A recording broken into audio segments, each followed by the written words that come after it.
It's 6:30. I'm calling the meeting to order. Mr. Cusick, would you please call the roll? Mrs. Best.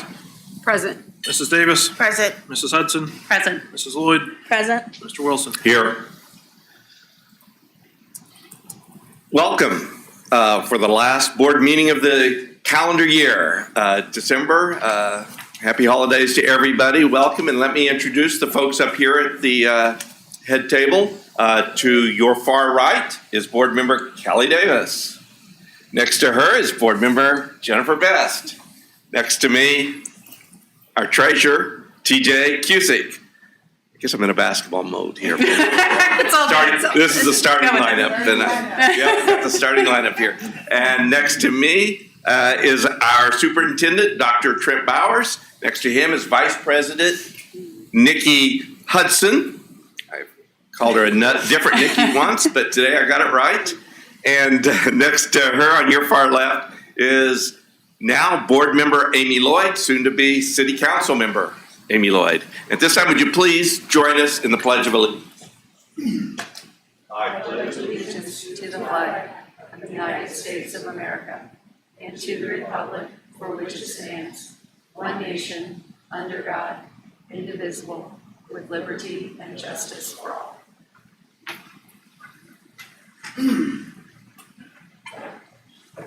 At this time, I would entertain a motion to approve the agenda. So moved. Second? It's been moved and seconded that we approve the agenda. I'm not aware of any changes, deletions, additions, modifications. No discussion, no questions. If not, Mr. Cusick, would you please call the roll? Mrs. Best. Yes. Mrs. Davis. Yes. Mrs. Hudson. Yes. Mrs. Lloyd. Yes. Mr. Wilson. Yes. Motion passes. We will abide by the agenda that went out on Thursday afternoon. And at this time, recognition of the has-beens, Amy Lloyd and myself. I guess I will entertain a motion to recognize board members Amy Lloyd and Charlie Wilson for our years of service to the Worthington Schools Board of Education. So moved. Second. Okay, it's been moved and seconded that we recognize 40% of the board. Any discussion, objections? If not, Mr. Cusick, will you please call the roll? Mrs. Davis. Yes. Mrs. Hudson. Yes. Mrs. Lloyd. Yes. Mr. Wilson. Well, I'm going to abstain. Oh, should I abstain? No. No. Mrs. Best. Yes. All right, it did pass 401, I guess. All right. I'll turn it over to Mrs. Hudson. Thank you, Charlie. It's my pleasure as Vice President of our board to be able to lead this recognition portion of our meeting. And some of what you in the room will hear, you heard earlier tonight in a separate recognition ceremony that we had with other members of our administration, but some of it I'm going to repeat because members of our community who think very highly and dearly of the two of you are definitely listening in this evening. So I'll start with you, Amy, and I have a small gift as a token of our appreciation I'm going to try not to do that again, as our appreciation from the board. And I was talking with Amy earlier this evening about the fact when I was thinking about her 4 years, it occurred to me again, something I'm sure that's never a lot left Amy's memory, and that is that her 4 years on the board started in 2020. And anyone who's ever served as a school board member, and I'm sure there are other similar situations where you decide that something is very meaningful to you and you are going to give up so much of your time and your energy to it, and you start and you're like, oh my gosh, what an incredible learning curve there is. Because even when you're a dedicated member of the community, which you absolutely always have been, I had the pleasure of starting to work with you first on the first task force, there's still so much you don't have visibility to, right, until you actually get into the work. And to think that Amy navigated that first year, and it's not just the first year, but navigated that learning curve on top of a pandemic literally gives me head to toe goosebumps, because that is, it's remarkable, and you did it with grace and a level head and in a collaborative manner. And I, as a fellow board member, I can't thank you enough for that. And thank you for sticking with it for 4 years, because I could honestly see that first year being like, and I'm out. Because I think there were seasoned of us, like, and I'm going to even consider myself seasoned, but you know what I mean? We're like, okay, this is not what we signed up for, any of us, right? As a fellow board member and on behalf of the board, thank you for the dedication that you brought to this position, the collaboration you brought to this position, the incredible amount of organization that you brought to this commission, to this position. Trent mentioned it earlier, but because of what you led from an organizational standpoint, we now have, a board handbook and a extensive onboarding for our 2 new board members, which will be very helpful to them, I know, as they move into this position. I'm incredibly grateful that you're moving to City Council, and that we as a board will be able to continue to work with you, and look forward to your collaboration in that position as well. So on behalf of the entire board, and again, on the behalf of the administration and our community at large, thank you for your service to our community and our school district. Thank you. Absolutely. Would you like to say something? I can't. I don't. You can. I jotted down a few thoughts. So thank you for the recognition from the entire board. And Bless you. as we talked about a little earlier, it has been a tremendous 4 years. No board member was prepared for 2020, and some of the decisions that we had to make during that time. But I feel fortunate to have worked with all of you through that, and through those ups and downs sometimes, right? But I would just like to say thank you to the community for electing and supporting me.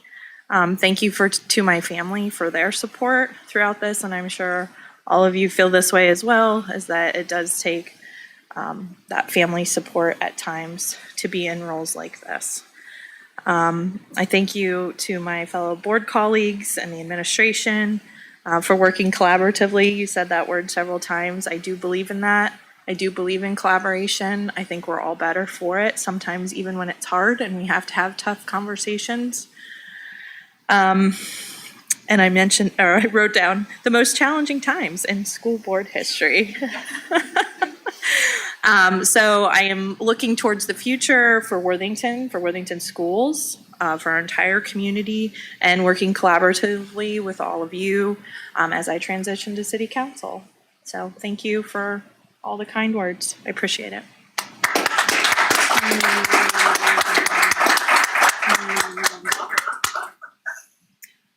Charlie, on behalf of the board, we have some, did you want to? Okay, we have some tokens of our appreciation as well. I'm going to give you the standard board one first.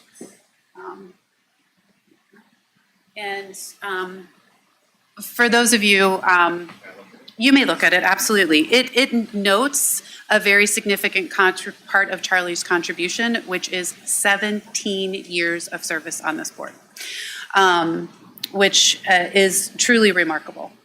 And I personally am very grateful that I'm going to speak selfishly for just a second, I had the opportunity to work with you as vice president, with you in the president position. I truly appreciate your leadership style and pushing us to have, as many and as much open conversation as we can, which we always try to, but making those opportunities for more open conversations, like the updates from TJ and from Trent, and the conversations that you've already noted that has spurred here. And one of the things I will say that I find most remarkable about your tenure is, and it's already been noted earlier this evening, but it needs to be noted again to our community because so many have benefited from it, and that is the fact that you always have looked out for those who are marginalized. and ensure that we as a school district are taking into consideration each child, and that we're creating a school district that is best positioned to educate each child. And that's remarkable. It really is. It's very easy to sit in a position of privilege. We have a wide variety of individuals in Worthington, and it would be very easy to service the ones who are easiest to service, right? And I say easy just because their needs are being met easily, and it's more challenging to service everyone and to provide a solid education to everyone. And so I'm grateful for the fact that you have done that we are grateful for the fact that you've done that on a local level and on a national level as well, which is very significant. We're very excited for you and the fact that you're not moving to another board position. And that is part of the second gift, and that this will provide you with more time for your family and a role that we know that you consider to be near and dear to your heart. So I'm going to give you this. And everyone has not had the opportunity to see it yet, so you will have to show. Open it gingerly, no pressure, right? I'll let Charlie navigate it first, and then I'll share.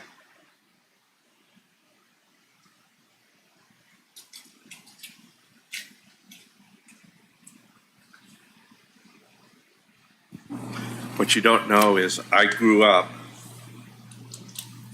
with a mother and dad who always said, be very careful taking the wrapping paper off because we're going to reuse it. Every wrapping paper in our household was used 10, 15, 20 times, and I'm not exaggerating. So it's the way I do it. It upsets my family sometimes.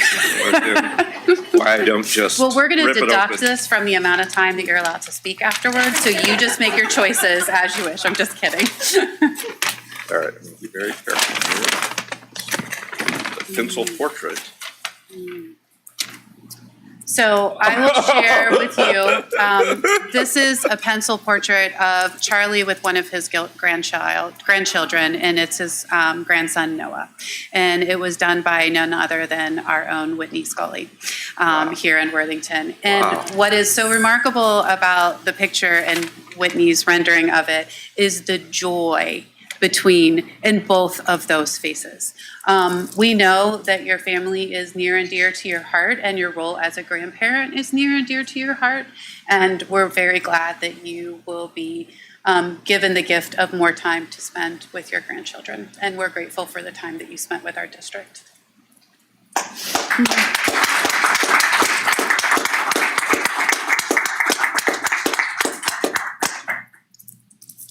Thank you so very, very much.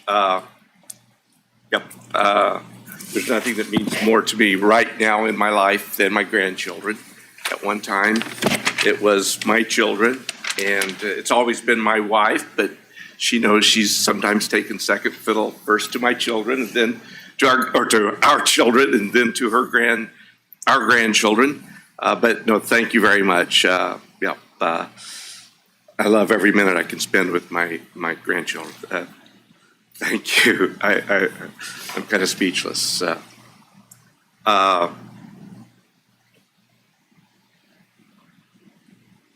a variety of reasons, well, first of all, I'm going to bifurcate my speech. I'm chair, and I got the permission of the superintendent. So my farewell, my valedictory will be at the end of the meeting, and so people can leave, people can sign off. But I do want to thank some people that were very critical to my being a school board member, and it starts with my wife, who has the patience of Job, and she puts up with me. It's hard to believe. We've been together for more than 50 years now, and she still puts up with me. That's incredible patience. As our superintendent once said, you're the quirkiest person. Everybody knows you're a quirky board member. But it's one thing to be in kind of a professional relationship with a quirky person, but to be living with somebody for over 50 years is a whole different issue. So she's wonderful. She's the love of my life, and it was truly love at first sight when I first met her. and it has been every day since then. So I want to thank her. I want to thank the support I've had from all the board members I've had. I really appreciate the support I've had, and I appreciate the administration, the teachers, the staff members, especially our classified staff, and most importantly, the students. There's all I can say is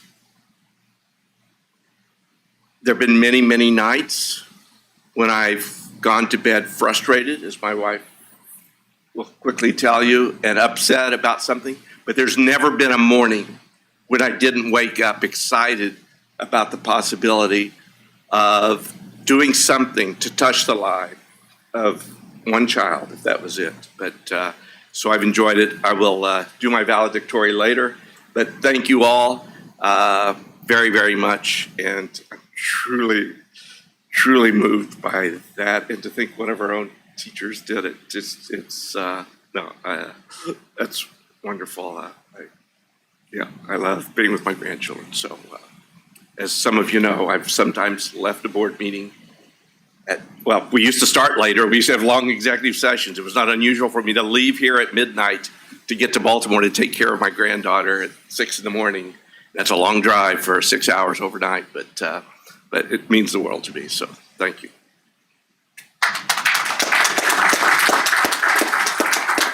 That's not the last time you're going to hear from me tonight. Just a warning, okay. All right. I understand there are no visitor comments. All right. We're ready now for the superintendent's report. Thank you.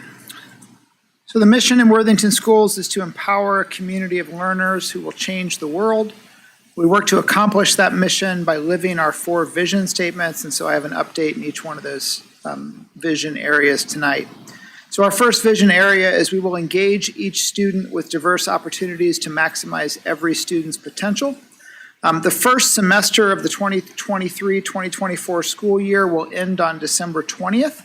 December 18th, 19th, and 20th, our high schools will operate on their final exam schedule as students complete their finals.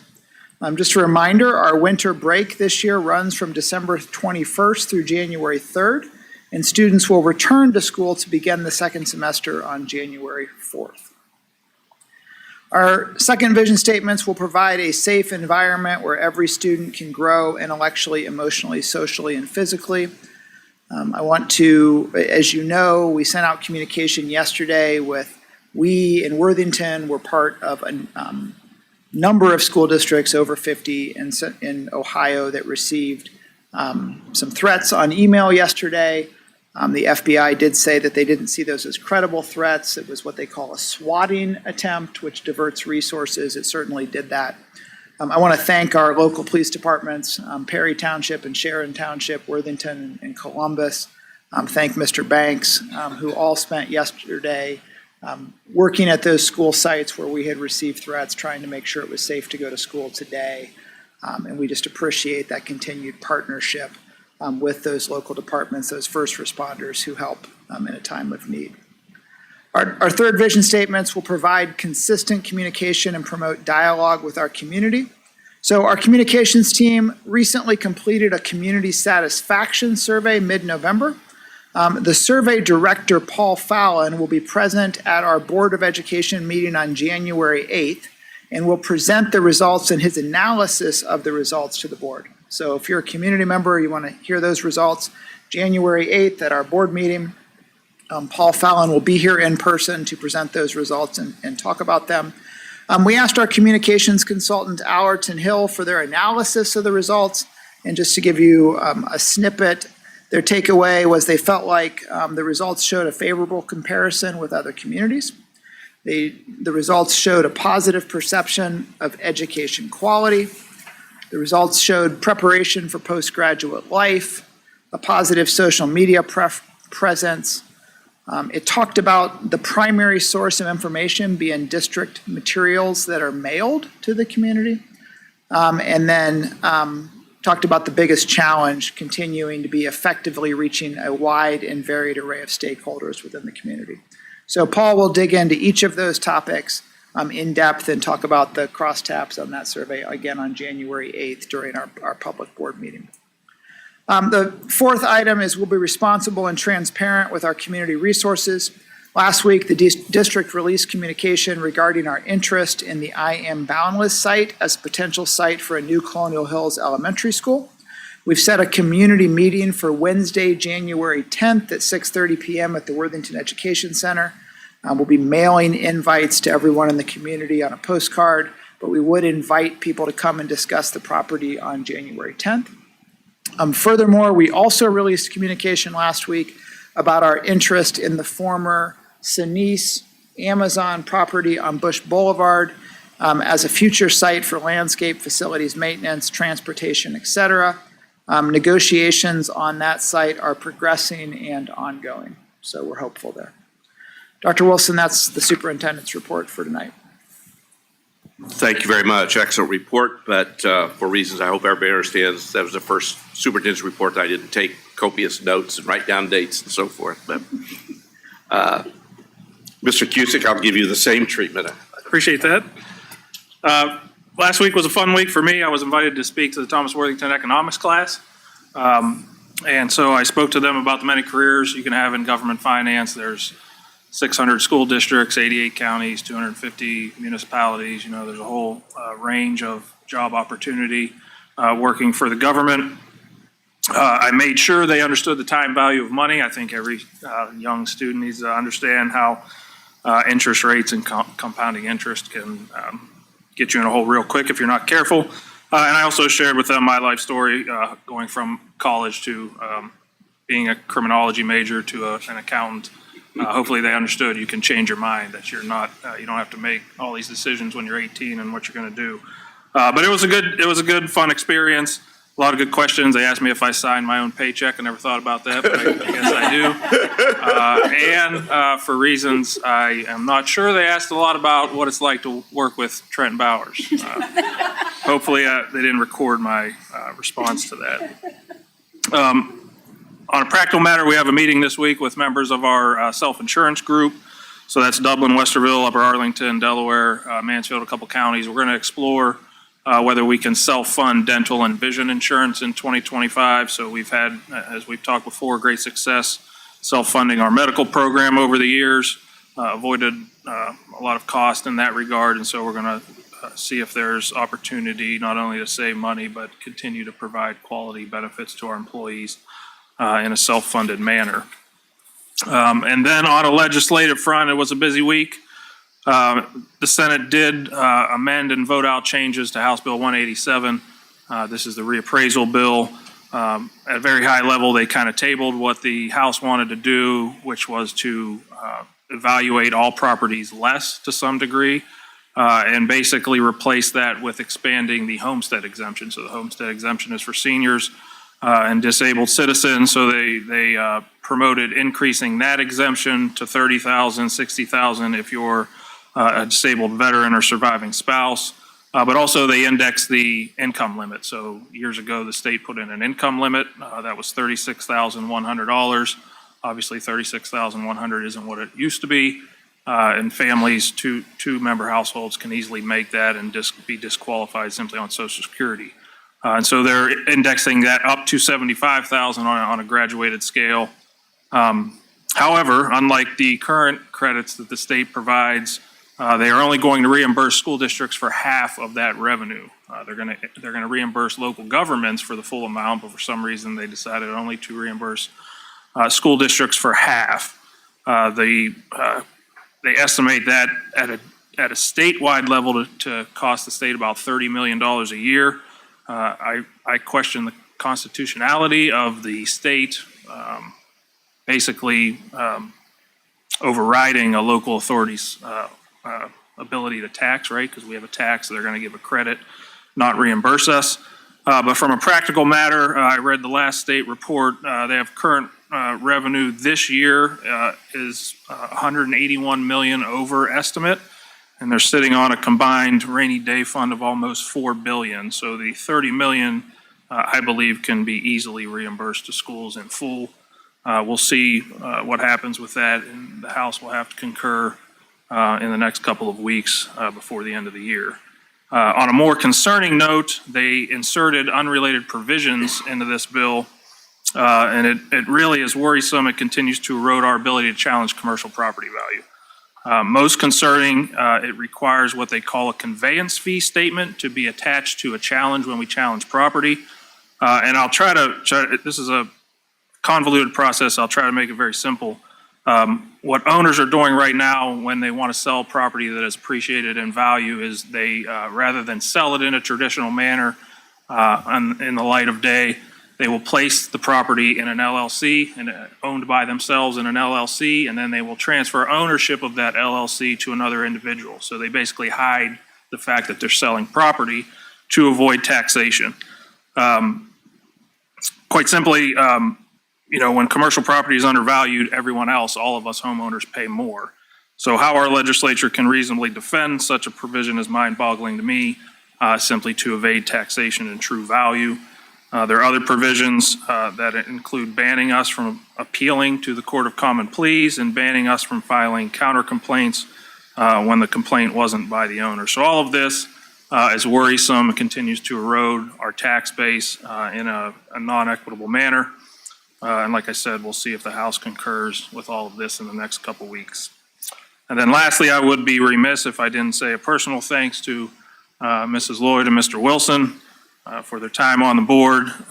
We've heard a lot about them. What I can tell you is that, they genuinely care about making the future better. And when I talked to the economics class, I told them, really, I've been here 17 years. This is probably the best shape Worthington's ever been in, both in terms of where we are financially, but really the programs that we offer, the supports we've put in place for students, the investment we've had in all of the extracurricular activities. And so I can assure you that you're leaving Worthington better than it was when you got here. And that's really all that we can ask from anything. So thank you. Thank you very much. Okay, at this time, we're ready for board and committee reports and announcements. See, I think last time I started that in, so Amy, I'll let you go first. Well, I didn't have any committee meetings, at least I don't think I did. As I was going through my calendar, I'm sure some of you feel that way sometimes. Did I miss anything? So I did attend on December 1st an Economic Development 411 event, which was an event that a lot of municipalities were at, a lot of discussion about just, again, growth in our region, as we've talked about before, and as we all work together to figure out what that's going to look like. So it was a good event. Dr. Bowers also attended that event.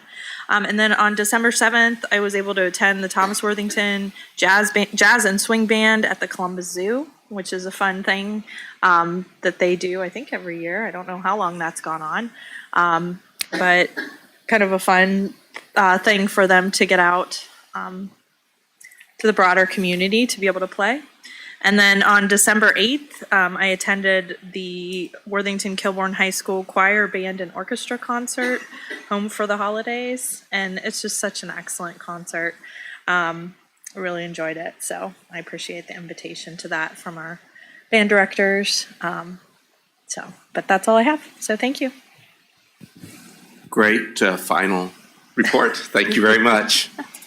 Nikki. I did not have any committee meetings either, but I did want to share that last Wednesday, I went to the Government Oversight Committee meeting for the Senate, Ohio Senate, and for the first time ever, and I share that just because it was significant for me because I had made it into a bigger thing in my head than it actually was to do, but provided testimony for myself as an individual board member on House Bill 68, which I think most of us in this room know would impact our transgender students' ability to participate in athletics. Having done that for the first time, having realized it was not so difficult to do. If anyone has not done it and wants to, just ping me, and I'm glad to talk through it with you and join you. So I hope to do more of that. TJ was just sharing, obviously, we have a lot on the financial end of how school funding is continuing to progress. And I feel like there's a lot of opportunity for us to ensure that our elected representatives at the State House hear from us and understand our point of view. So. Thank you very much, and thank you for testifying against House Bill 68. It's an abomination, and talking about marginalized students, talking about where there's no problem. Yeah, I was going to say, if you want the percentage, Charlie, it's 0.000035% of our The Ohio High students who School Athletic participate. Association has taken Exactly. great care Yes. of it. Yes, and It's I never been a referenced that problem as well. in this state. Yep, Exactly. thank you very much. Jennifer. So I do not have any committee reports except to thank Kelly for attending Curriculum Liaison Council for me last week. So that's it for me. Kelly. Well, I attended Curriculum Liaison Council for Jennifer last week. She was under the weather. I'm glad you're feeling better. I actually listened closely to her. She had zero voice. So,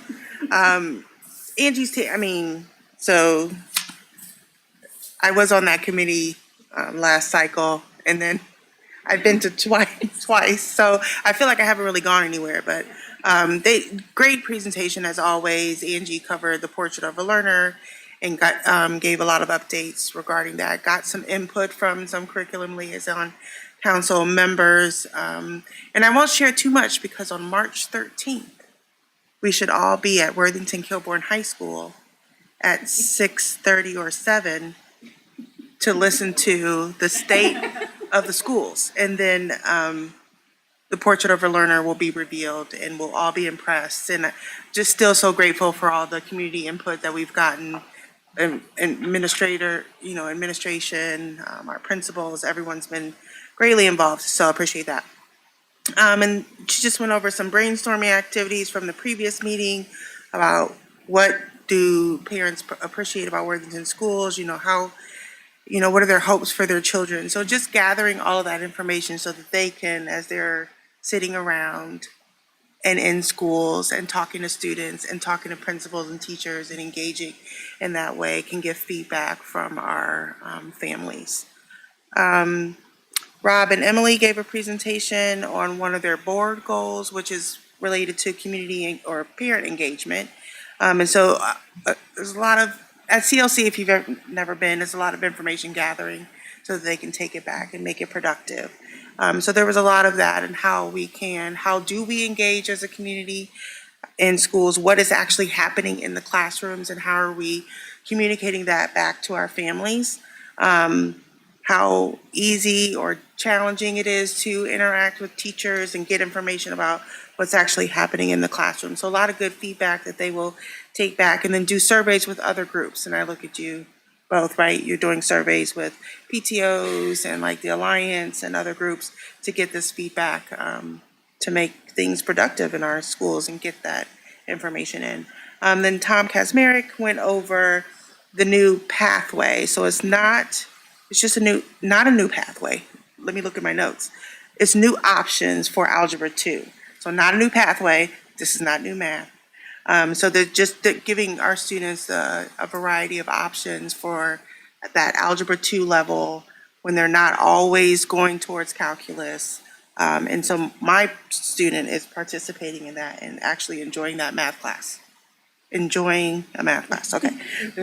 But what I love most about our district is the passion, we talked about that today, and enthusiasm of our administrators. So when Tom is talking, he's making math exciting, right? And he's excited about math, but not in a boring way, in a way that makes you excited about math and you want to hear about it and learn about it. So I just appreciated that presentation. And so their next meeting will be March 13th, 2024 at Worthington Kilbourne High School for the state of the schools, okay?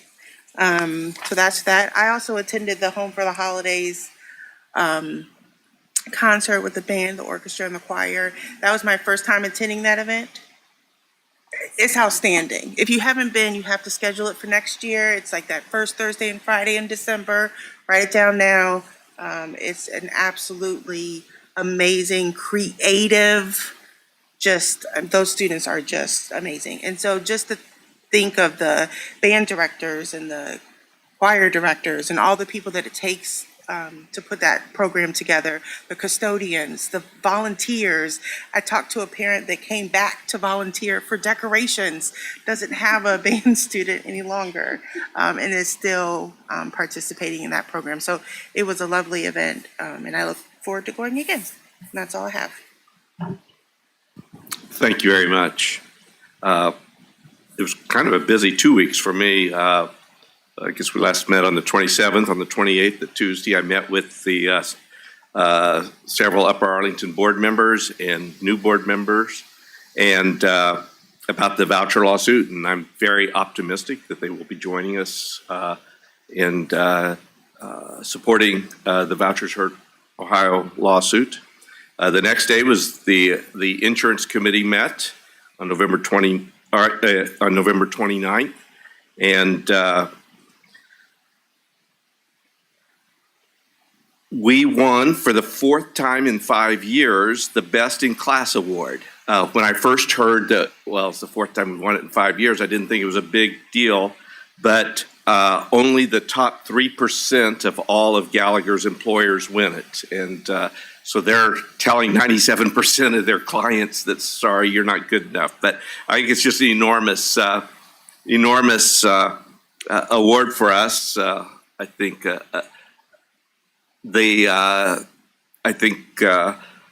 lot of the thanks go to TJ and his staff, especially Beth.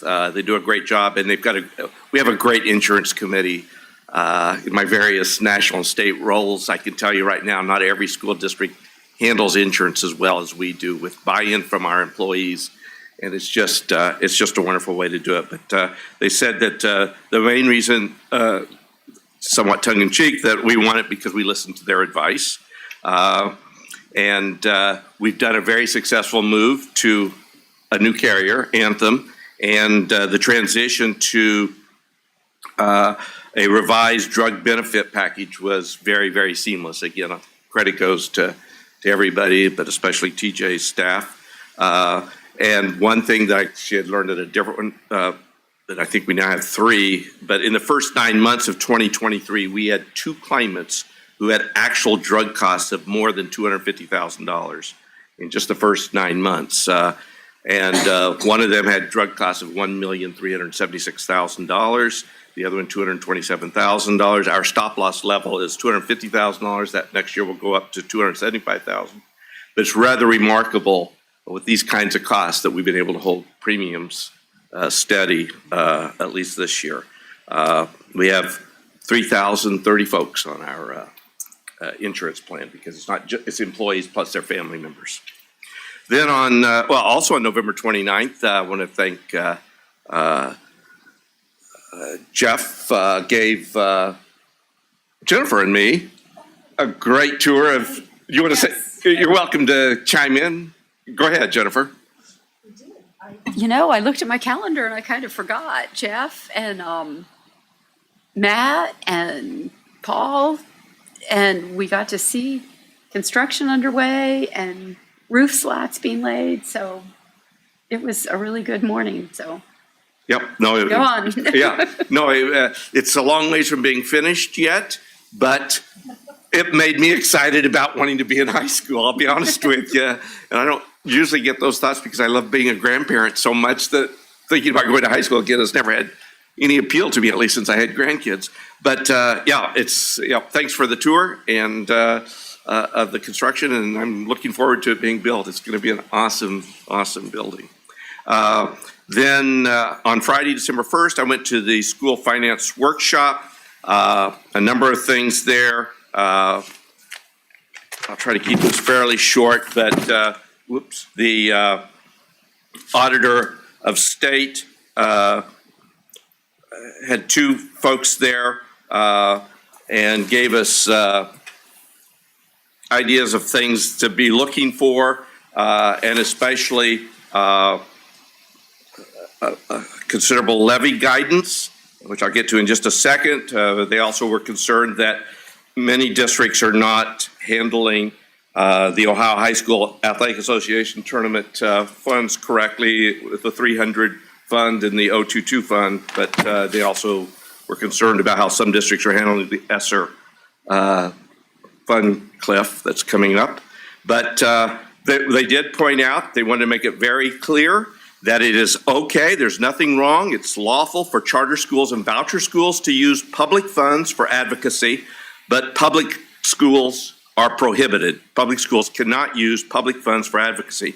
And they must have said 3 or 4 times the fact that charters and voucher schools are doing so is not a defense for public schools using public funds for advocacy. And so that is apparently going to be one of their major things to look at in audits, to make sure public schools are not using advocacy or using public funds for advocacy.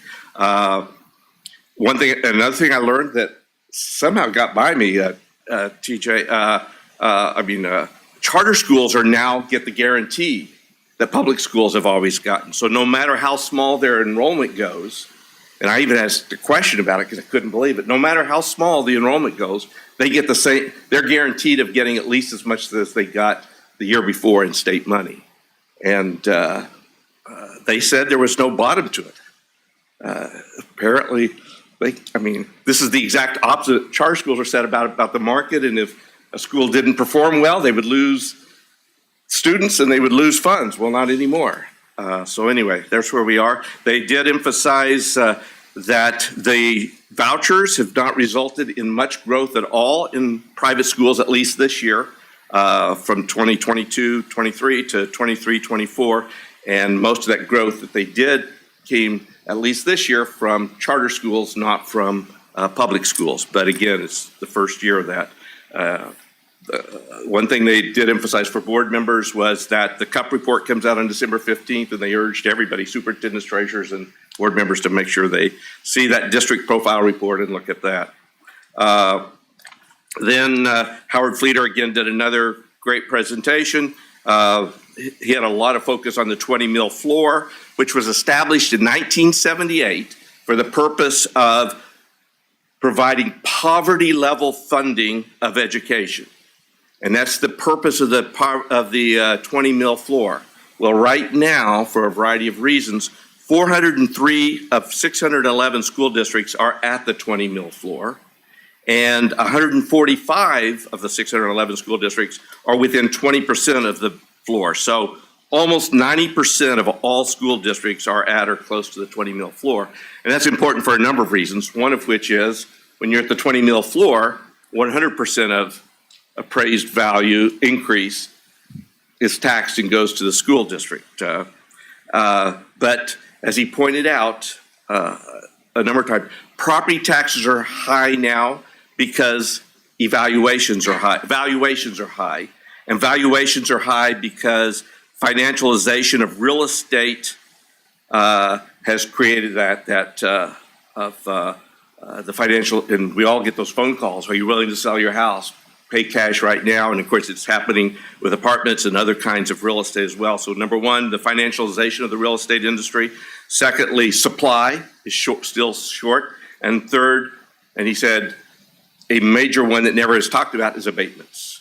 That property tax levels would be much lower if abatements weren't so common throughout this state. But he emphasized property taxes are not high because of school property taxes. Indeed, his studies show that school property tax rates statewide have never been lower than they are today. This is the lowest that school property tax rates on a statewide average basis are lower than they've ever been. Also, there was, actually this was the legislative lobbyists for OASBO, OSBA, and FASA pointed out that they're anticipating STRS is seeking higher employer contributions, 4 to 5%, which comes to 1% is $1 million, approximately $1 million for us. So that's a $4 or $5 million, and they expect that to come about pretty soon. Although no legislator right at this time is eager to do it. And then I went to, and I won't talk about that much, I went to the Curriculum Liaison Committee that Kelly gave a great report of. One thing I think she overlooked, failed to state though, was that on March 13th will be the State of the Schools. And I'm going to be a former board member, I has been, but I'm going to that, man. They're going to roll out the portrait of a learner, the 5 competencies, the visuals, and so forth. Rob and Emily did a great job talking about family engagement, as Kelly said. And you can't, there's no substitute for Tom Kazmarek. I mean, when it comes to math, and his presentation on Algebra 2 options was phenomenal. And all the people that I talked to, the parents from the various PTAs said that they now finally understood it. He did a great job explaining it. And of course, the same statement I had when the legislature first required Algebra 2 as a graduation requirement. I'm sorry, I took calculus, I took differential equations, I took very high level math in college, and well, not in high school, my high schools didn't offer it, but in college. And I think math's really important, but I'm sorry. I've never used Algebra 2 in real life, but statistics, we do statistics and probabilities, and that's one of our pathways or options now. And that is something that I think every informed, engaged citizen should know about, statistics and probabilities. But anyway, that's one option we have, and I'm glad of it. That's all I have for right now. So questions, comments? If not, we're ready to move on to actions recommended by the treasurer. TJ. Yes, thank you. I would like to recommend that the Board of Education approve items D2 through D5. D2 are the minutes from the November 27th meeting. D3 are appropriations. These are routine cross-object transfers that net to zero.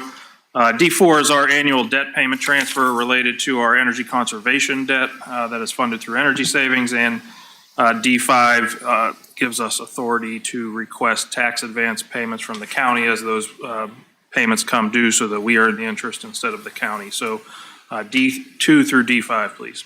So moved. Second. Okay, I've had a motion that and a second that we approve the actions recommended by the treasurer. Any discussion, questions, comments? I just have one question. Sure. I'm assuming, TJ, on the fund debt payments, that's House Bill 264 work? Yes. Something else? No, it's House Bill 264. It's actually a project that was funded through the Ohio Department of Administrative Services. Okay. Related to, yes, conservation payments. It's actually, we have 2 more years left, and then that will be paid off. So that was about 13 okay. years ago. Okay. Okay, thank you. Thank you. Any other questions, comments, discussion? If not, Mr. Cusick, would you please call the roll? Mrs. Hudson, Yes. Mrs. Lloyd, Yes. Mr. Wilson, Yes. Mrs. Best, Yes. Mrs. Davis. Yes. So, if I counted right, the actions recommended by the treasurer have been approved. Now, actions recommended by the treasurer, new business. Mr. Cusick. Yes, I'd like to recommend that the board approve the establishment of the Thomas Worthington E-Sports Club and to allow the establishment of a new activity fund to collect money and pay for associated expenditures. Just a note, we've had the E-Sports Club for quite some time. This is just formalizing them and allowing them to fundraise and account for their funds according to board policy. May I have a motion to approve the establishment of the Thomas Worthington Esports Club? So moved. Second? It's been moved and seconded that we approve the establishment of the Thomas Worthington Esports Club. Any questions, comments, discussion? My last board meeting, so I just have to say one thing. 2 years ago, in one of our student feedback sessions, we met with the Worthington Kilbourne E-Club students, and it was fantastic. It's something that we've always got to strive to do, and we are striving to do it, and that is give each student in this school district a reason to come to class and to come to school. And again, I'm not justifying or defending, but I'm just stating facts. Several of them said, but for esports, they wouldn't come to school or they would miss most of the time. And I have to say, I can empathize with that. If I hadn't played high school basketball, I would have not had very good attendance, I probably would not have made it through high school. But that each student is different, and we got to provide them with the kinds of things each student needs to give them a reason for being here. And esports does that for some students. It wouldn't for me, to be honest with you. But I've tried to beat my grandkids in electronic sports, and I can't. Mr. Wilson, I did misspeak. This is the Kilbourne Esports Club. Oh, enclosure is the for agenda says Kilbourne. Thomas. Yeah, the enclosure is Kilbourne. Okay. It's a mistake. I'm sorry. Okay, you'll correct that in the minutes? I will. And, I think we're fine because the Okay. enclosure is what it is. all right, the resolution is what it, okay.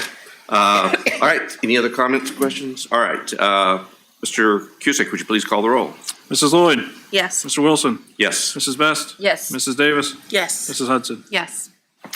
This time, motion passes. At this time, we're ready for the personnel consent agenda.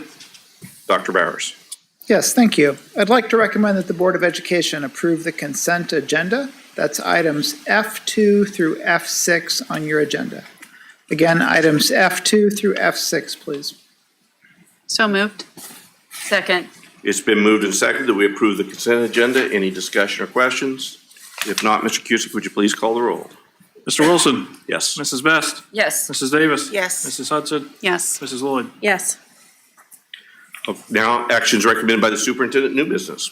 Dr. Bowers. Yes, thank you. I'd like to recommend that the Board of Education approve item G1. That's the acceptance of the donations that are listed on your agenda. Item G1, please. So moved. Second. It's been moved and seconded that we approve, or accept the donations listed on the agenda. Any questions or comments? If not, Mr. Cusick, would you please call the roll? Mrs. Best, Yes. Mrs. Davis. Yes. Mrs. Hudson. Yes. Mrs. Lloyd. Yes. Mr. Wilson. Yes. And now, for actions recommended by the board, we need to appoint a president pro tem to preside over the organizational meeting on January 8th until the election of the next board president. I'm going to take the chair's prerogative and make a motion that we be the mover and make a motion that we appoint Vice President Nikki Hudson to be president pro tem for the purpose of presiding over the organizational meeting in January. Does that need a second? That's what I need a second, though. Second. Okay. It's been moved and seconded that we appoint Vice President Nikki Hudson as president pro tem for the organizational meeting in January. Questions, comments? Actually, I didn't check to see whether that's a debatable motion or not. But anyway, Mr. Cusick, would you please call the roll? Mrs. Davis, Yes. Mrs. Hudson, Yes. Mrs. Lloyd, Yes. Mr. Wilson, Yes. Mrs. Best. Yes. Motion passes. All right, at this time, we're ready for any questions, concerns, requests from the board. I have one thing. Go for it. I forgot to share in my announcements. I never know when to share these things, but so the city of Worthington is implementing their vision plan, and they're hosting a meeting on December 13th this year at the Griswold from 4:30 to 6:30 to get community feedback. It's not just for city of Worthington members, though. So please stop by the Griswold the 13th at 4:30, from 4:30 to 6:30, and provide your feedback to their vision implementation. They'll demonstrate, they had 7 teams that got together, and they picked maybe like 2 to 5 things that they would like to implement within the next year or two. So they're looking for community feedback from all of us. And so they're looking for community feedback, obviously from citizens of the city of Worthington, but also school district, community members as well. So I wanted to share that. Thank you very much. Jennifer? I can go either now or actually during the calendar, but I would just remind Kelly and Jennifer. Jennifer, I think you already sent me your feedback, but and actually Kelly, we've already talked about the calendar. So really there's actually nothing to address, but thank you for your feedback on the calendar. Thank you for collaboration and putting it together. We'll make sure we get our 2 new board members' feedback, and then I'll circulate that so that we're ready to share it at our first meeting.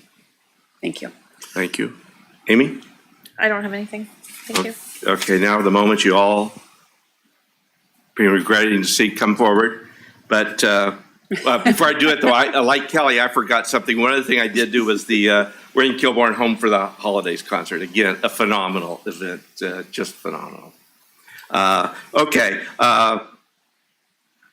This is not going to be George Washington's valedictory or even President Eisenhower's valedictory, but I'm going to take the pride of having sat here for 17 years of saying what's on my mind. First of all, I have lots of regrets about my decision not to run for re-election, but it was absolutely the right decision. I made clearly the right decision. In my opinion, 4 terms is enough. I'm strongly opposed to term limits, but I think 4 terms was sufficient. Also, as has been pointed out, it's going to give me more time to visit my 5 grandchildren. And third, I am so very, very happy and relieved, frankly, about our 2 new board members. I have no doubt that Stephanie and Amber are going to be truly outstanding board members and indeed far surpass anything I've done on this board. So that makes me feel very good. The board is going to be in great hands, Stephanie and Amber and the 3 of you who are staying on. So it was the right decision. That's not to say I don't have regrets, but it was 100% the right decision. Secondly, I've done many things over my life, but nothing has been more meaningful to me than being on the Worthington School Board. Ever since Valentine's Day, February 14, 2007, a day that will live in infamy in my wife's memory, I have awakened each and every morning excited about what I could do that particular day for our students. I certainly, as I mentioned earlier, went to bed a few times, so a little distressed, upset or something about something, but I woke every morning excited about what I could do that day for our students. I'm really proud of the achievements that this board has accomplished, because on a board, a 5-member board, no individual board member has any achievements. They're all board achievements. I'm especially proud of the unanimous vote for the resolution committing this school district to being an anti-racist school district.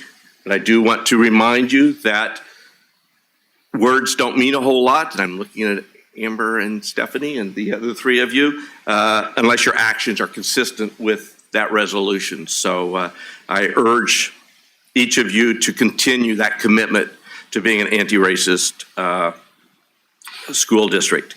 I'm especially proud, again, I can't take personal credit for it because all we do is approve hiring decisions or recommendations made by the superintendent. But I'm especially proud that during my 17 years on here, we hired a diversity, equity, and inclusion coordinator. I'm so happy about that, and for the school district, I'm proud of the school district. And of course, we got a great one, but it was something I pushed for the very first time I met with the then superintendent when I came on board, Melissa Conrath, and I'm so glad we have one. I'm very, very happy, and any of you who've gone to these student feedbacks at our high school will know this, and I hope agree with me. I'm very proud of our decision to hire security monitors at each high school and additional health experts and remove SROs. Any student, the students are so excited about what we have going on there. And talking about connections, I've talked to so many of our students who are so connected with one or more of those security monitors. It touches my heart deeply. Several students have said, I can go, I won't name names here, but I can go to any one of these security monitors. I'll tell them anything. I might not do that for a principal, or I wouldn't do that for a principal or a teacher, but I feel totally comfortable going to a security monitor and telling them. And that's one of our logos is see something, say something, and these students are willing to do that. I'm also proud of the fact that we expanded a free all-day kindergarten for kids eligible for reduced lunches. I'm especially, again, this was not a vote of the board, but the administration carried it out, and it was something, again, I bugged Melissa Conrath my first month, maybe first day on the board, our later start for high school. Obviously, that's what all the data indicate, and I'm really glad we did that. And there are many, many things this board and district has done that I'm proud of, but for the sense of time, I'll just name one other, and that is the protection of students and staff from discrimination for being non-gender conforming people or gender non-conforming people.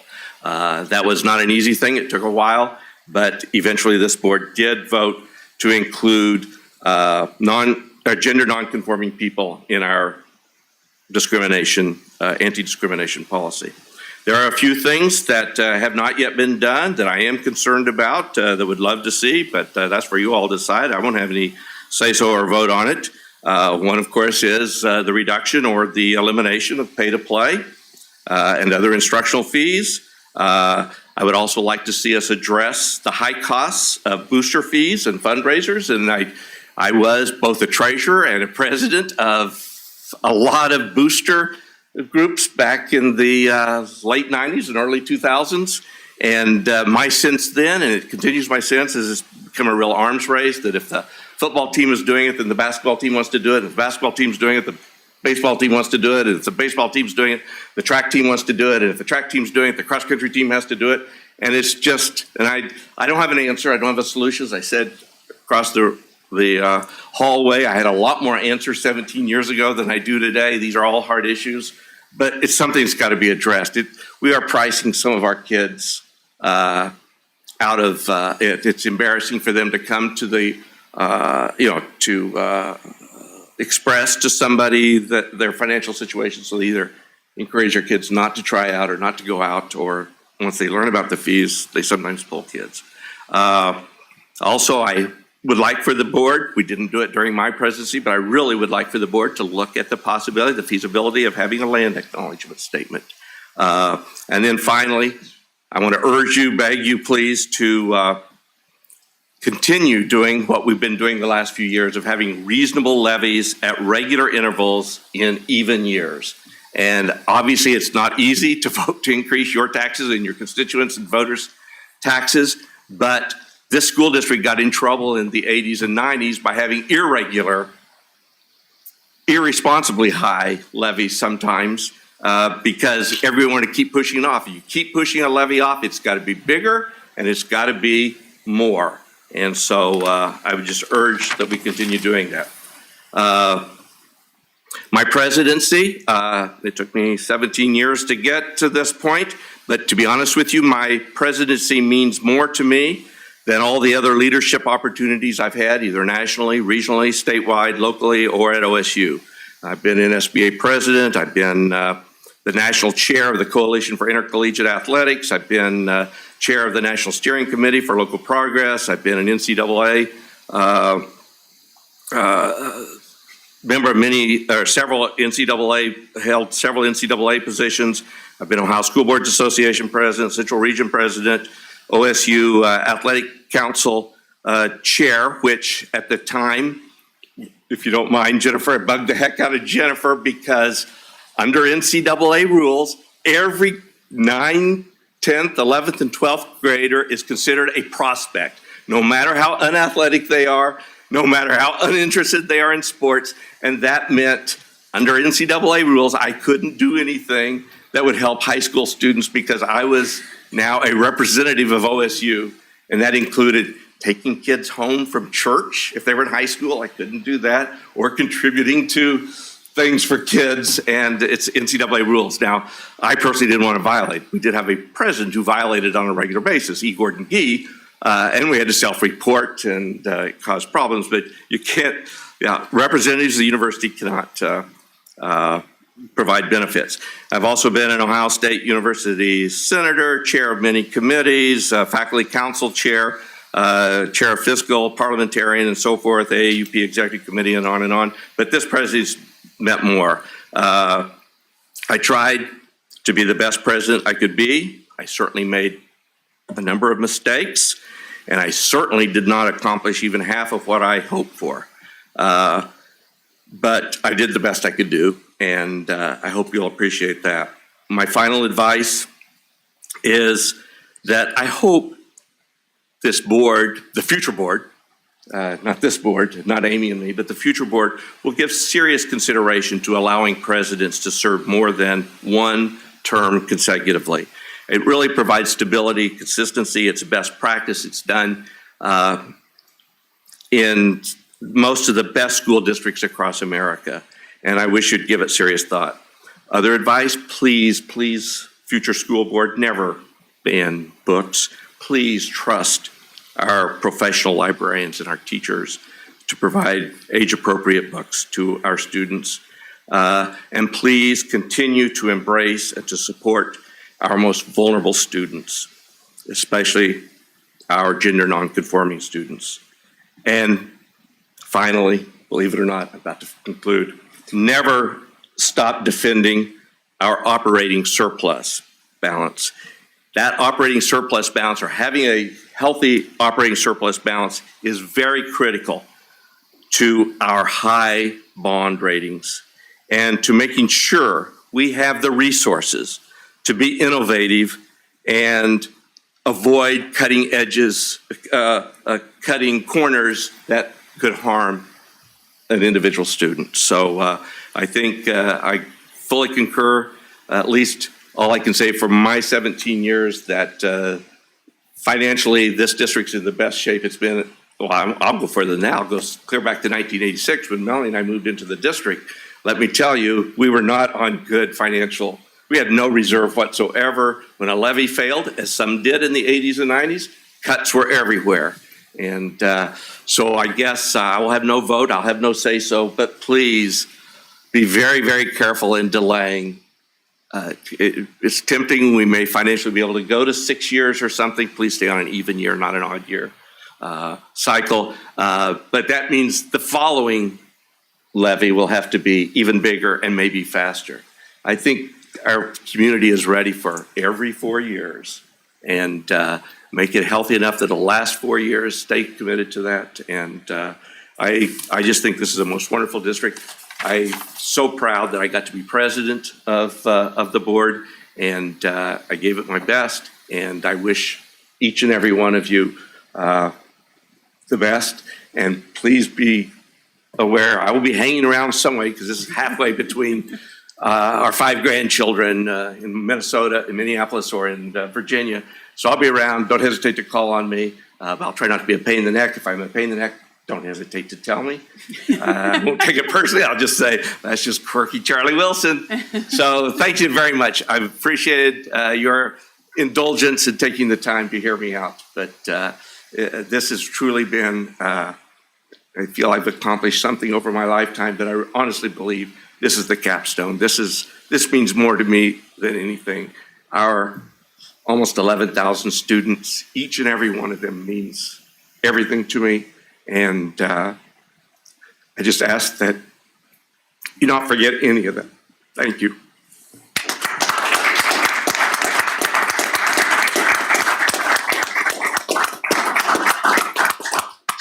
And we now know the calendar. It's the organizational meeting. As I understand it, will not be conflicting with an Ohio State appearance at a national championship game. As a former chair of athletic council, a longtime member of the athletic council, that's disappointing to me, but that's it. One personal, I'm sorry, but this is my last time. So my luck, if I didn't have bad luck, I wouldn't have any luck at all. I was chair of athletic council the only time that Ohio State did not go to a bowl game because they were on probation. That's always and then I was an SBA chair when I could never leave my couch.